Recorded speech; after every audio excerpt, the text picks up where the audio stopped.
Is NATO provoking a nuclear war? A nuclear saber-rattling contest is now unfolding, and this time the culprit is not Russia, it's NATO. Yes, the US-led North Atlantic Treaty Organization is sending shivers through the world. After supplying cluster bombs to Ukraine, the US is now arming Ukraine with another highly controversial weapon: depleted uranium munitions. The US is about to dispatch 120 uranium tank rounds to the war-torn country. It will become only the second country after the United Kingdom to greenlight the shipment of this incendiary weapon. Russia is fuming. Moscow has deemed it nothing short of criminal. So let's first dive into what this controversial weapon really is and why is it stoking the fires of conflict in this 19th-month-long war. The depleted uranium anti-tank rounds are meant for American Abrams tanks. It is part of a new multi-million-dollar arms donation by the US to Ukraine. It is supposed to help Kyiv push through Russian lines in its grueling counteroffensive. The armor-piercing rounds were first developed by the US during the Cold War. It was designed to destroy Soviet tanks, including the T-72 tanks that Ukraine is now battling on the field. The rounds are made of depleted uranium. What is depleted uranium, you might ask? It is a byproduct of the process to create a rarer enriched uranium that is used in nuclear fuel. Although far less powerful than enriched uranium and incapable of generating a nuclear reaction, it is still extremely dense, more than lead, and this makes it highly attractive as a projectile. It is so dense and it has so much momentum that it just keeps going through the armor. And then it heats up. It heats up so much that it catches fire. In the 1970s, the US Army began making armor-piercing rounds with depleted uranium. They have since added it to composite tank armor to strengthen it. It has also added the depleted uranium to munitions fired by Air Force's A-10 Thunderbolt II, also known as Tank Killer. Now, US officials say that these munitions are very common and that they do not present a radioactive threat. They cite studies by the International Atomic Energy Agency showing the existence of depleted uranium residues, and these were dispersed in the environment. But they say that these do not pose a radiological hazard to people. But what does the International Atomic Energy Agency say? It is considered considerably less radioactive than natural uranium. When Britain decided to send them to Ukraine earlier this year, Russian President Putin accused it of sending weapons with a nuclear component. And to this, the UK's Defence Ministry had hit back, saying that the depleted uranium shells have been used for decades.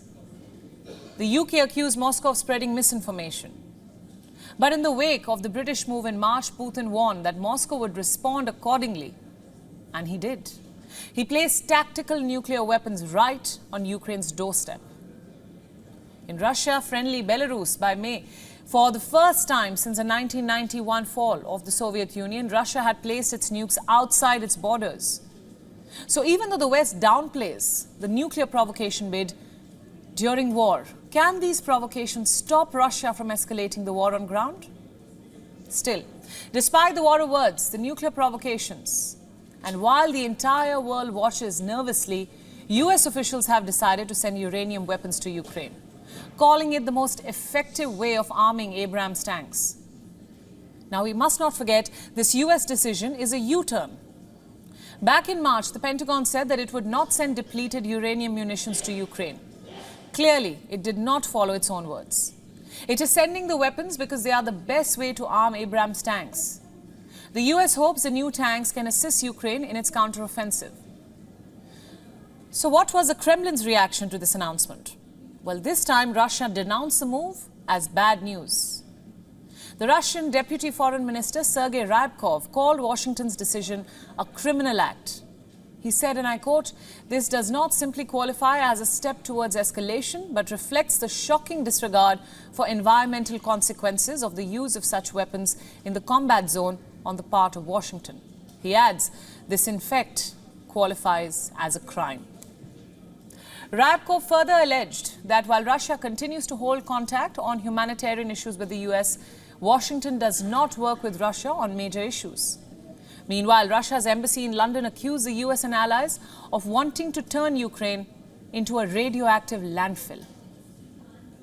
Now, it is important to note here that while countries at the forefront of deploying such munitions like the United Kingdom, France and the US have consistently maintained that there is no direct link between depleted uranium exposure and health, a different story unfolds on the ground. And here is where it gets disconcerting. Opponents say that uranium weapons are dangerous. They pose risks to public health, risks like cancer, birth defects. They are a risk if you touch or ingest depleted uranium dust. In cities like Fallujah and Basra in Iraq, as well as sites in Serbia, Kosovo, and Montenegro, once part of Yugoslavia, there have been a rise in cancer-related diseases, as well as birth deformities, in the decades following the use of depleted uranium munitions. But the problem is, many don't see the correlation or have yet to be shown the same. But the evidence seems compelling despite official denial. Not just that, soldiers who have valiantly served in these war zones later suffered from the Gulf War syndrome or Balkan syndrome. In the early 2000s, this had raised concerns about the depleted uranium's potential health concerns. Now, amid all the concerns and political war words, there is another concern. And that is the world's food crisis.